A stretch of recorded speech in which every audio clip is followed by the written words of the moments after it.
The First Amendment's protections include the vast majority of speech and expression, but it does have its limits.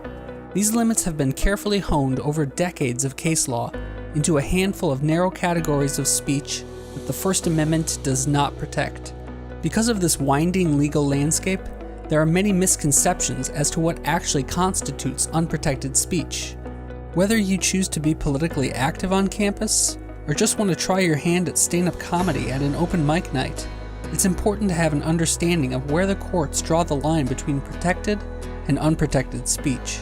So let's go through a quick rundown on some of the most commonly misunderstood categories of unprotected speech. True threats and intimidation. First, let's talk about true threats, a recognized exception to the First Amendment.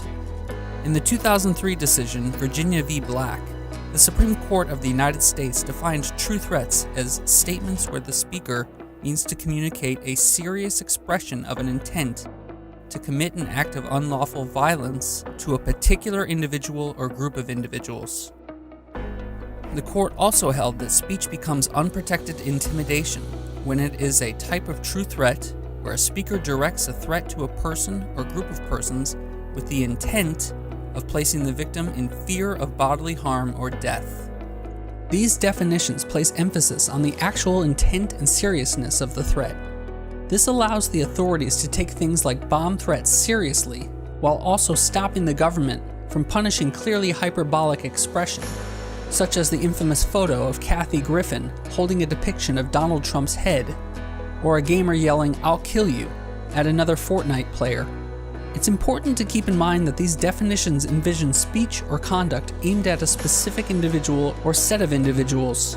They do not include more generalized comments. In 2007, one student at Valdosta State University in Georgia learned the importance of the narrowly tailored definition of true threats.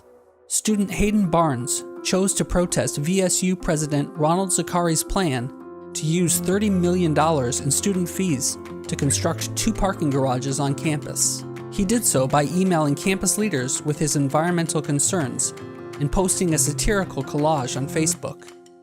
The collage included pictures of Zakari, a parking garage, and the caption SAVE, Zakari Memorial Parking Garage, a sarcastic reference to statements Zakari made about preserving his legacy as president of VSU through the parking garages. Claiming that Barnes' use of the word memorial implied a threat to Zakari's safety, Zakari had Barnes expelled on the grounds that he was a clear and present danger to the campus. Barnes filed a lawsuit, in part on First Amendment grounds, and ultimately prevailed. Without the Supreme Court's careful definition of true threats, those in power could punish anyone for pushing back against them, like Barnes did. Incitement.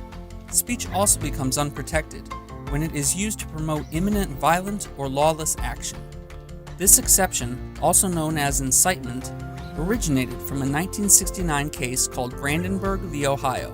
In that case, the court distinguished between mere advocacy of lawless behavior and incitement to imminent lawless action. In order for speech to lose its protected status, the court ruled that there had to be evidence that the language in question was being used to encourage immediate lawlessness and that the illegal action was likely to take place. 4 years later, the court applied this standard to a case involving an anti-war protester on a college campus. Gregory Hess had been arrested for disorderly conduct after he shouted that protesters would take the fucking streets later. The court overturned his conviction on the ground that Hess's speech amounted to nothing more than advocacy of illegal action at some indefinite future time. Harassment. To be considered unlawful student-on-student or peer harassment, behavior must be unwelcome, discriminatory on the basis of protected status, like gender or race, directed at an individual, and so severe, pervasive, and objectively offensive that the victim is effectively denied equal access to an institution's resources and opportunities. In short, isolated pure speech or expression is unlikely to constitute harassment on its own. To qualify as pure harassment, speech must be targeted, discriminatory, and typically part of a larger pattern of behavior that hinders the educational experience of the targeted individual. Following someone, repeatedly targeting them with your conduct, and refusing to leave them alone after a request to do so can rise to the level of harassment that would land you in the student conduct office.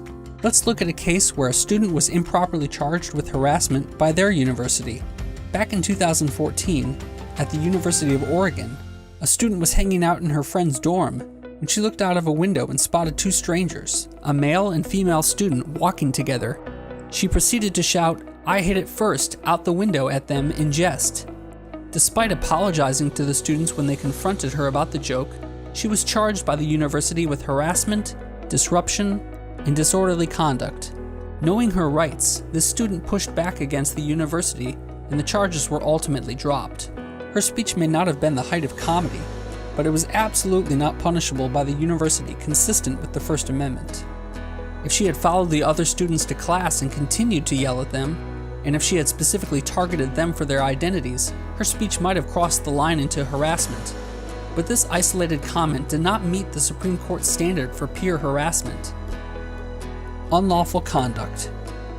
The last category we'll discuss is speech that involves unlawful or unprotected conduct, such as vandalism, destruction of property, and disruption. While you may not agree with every event held on campus, every flyer you see, or every viewpoint you hear, vandalizing property or disrupting events is not protected expressive activity. This includes shoutdowns, grabbing microphones, illegally recording others, blocking entrances, and related activity. Now, some of the examples just mentioned are tactics used by some protesters as forms of civil disobedience.